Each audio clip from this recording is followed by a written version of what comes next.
respond out of character or something that could actually hurt you or hurt someone else, sleep on it. If you still feel the same way, then you actually have something to really consider. But 9 out of 10 times Right. when you want something, you don't feel the same way.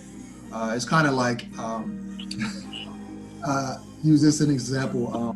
Lust. When you horny as a man and you see somebody and you like, man, I want to do some things with this person, but you relieve yourself and you no longer have this built up tension. You look at that person a little different, like, yeah, I'm not sure I really want to, you know, I'm not sure Yeah, that I really wanted to do that. I'm not going to do it. You don't act on it. definitely agree. I've been there. We Yeah, really forgive each other when we are angry, or do we just move on for the time being and bring it up later when we're forget. upset or angry, or do we let it go for the time being and bring it up later? What do you feel? I don't feel like you can forgive someone immediately.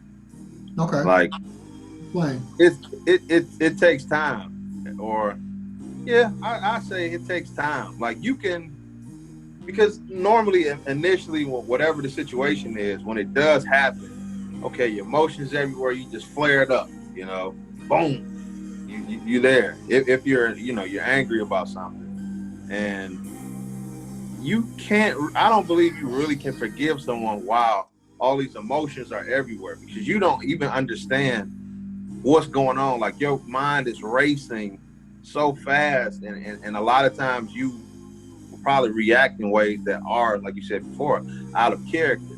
I believe it takes a stable, like mind, not mind, but what's the word I'm looking for? You got to cool off. You really have to cool off and think with your right mind. It's almost like it's another side of yourself that just taps in when anger comes in, and you just fluster, just nothing matters.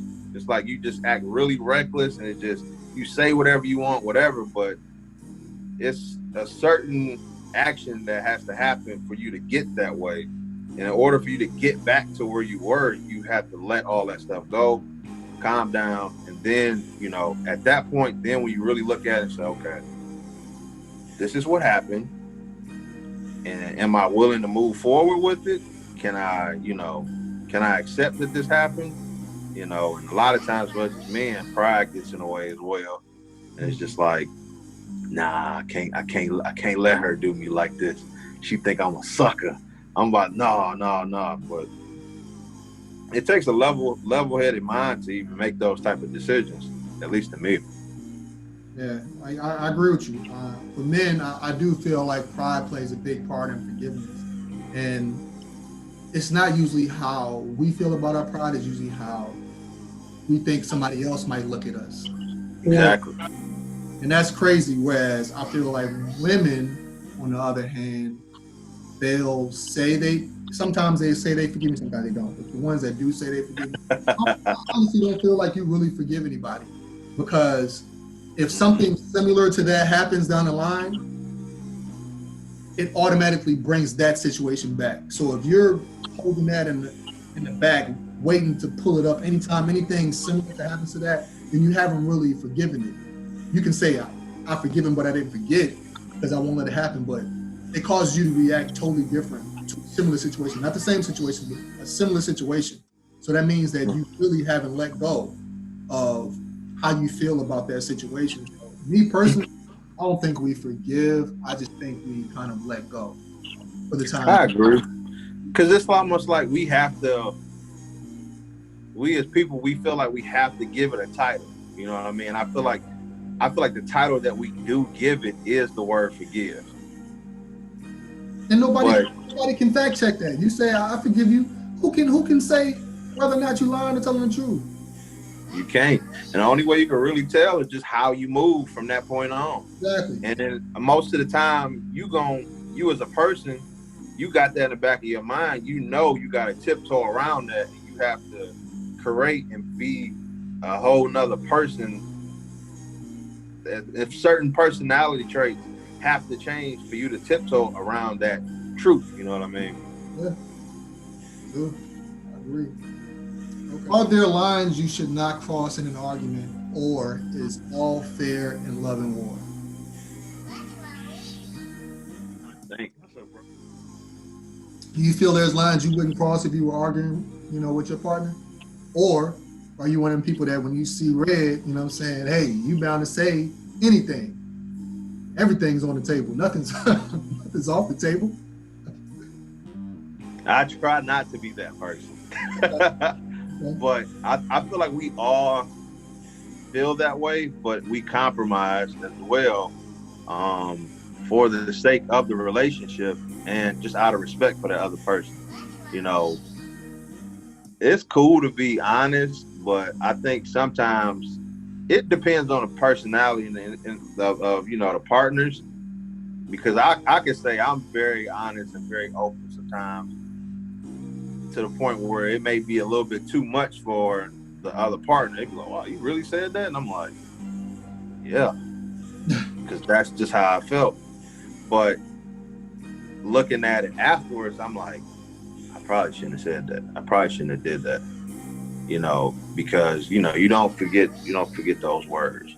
And then even when you think back to like medieval times and stuff, like your tongue is the most powerful thing back then. Before we had cameras and things like that, if a man said or if a woman said you did something and she spoke that with her tongue, that was the most powerful weapon back then during that century. So I still think a lot of that still applies, but we have other technology and stuff as well to assist it. But I overall, I think you should be very careful with what you say,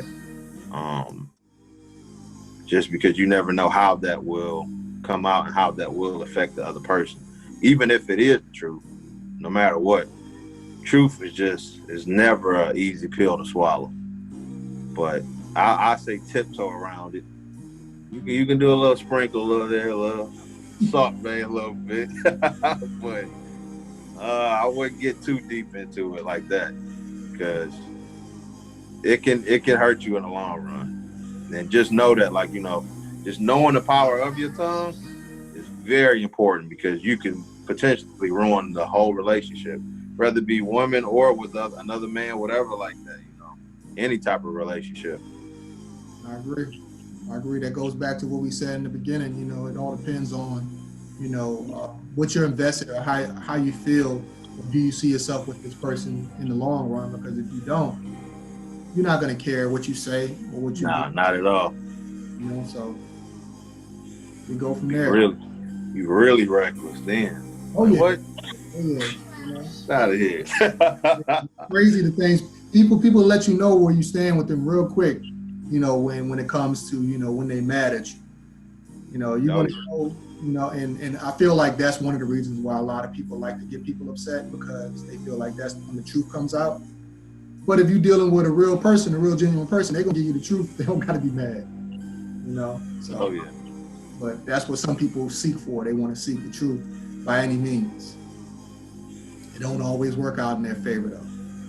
Yeah. Push buttons, some people, take that as, a sign of disrespect, and they address it. They might have been cool with you or been feeling you, but once you push that button, it switches something different. And now you change the whole dynamic of your situation or relationship.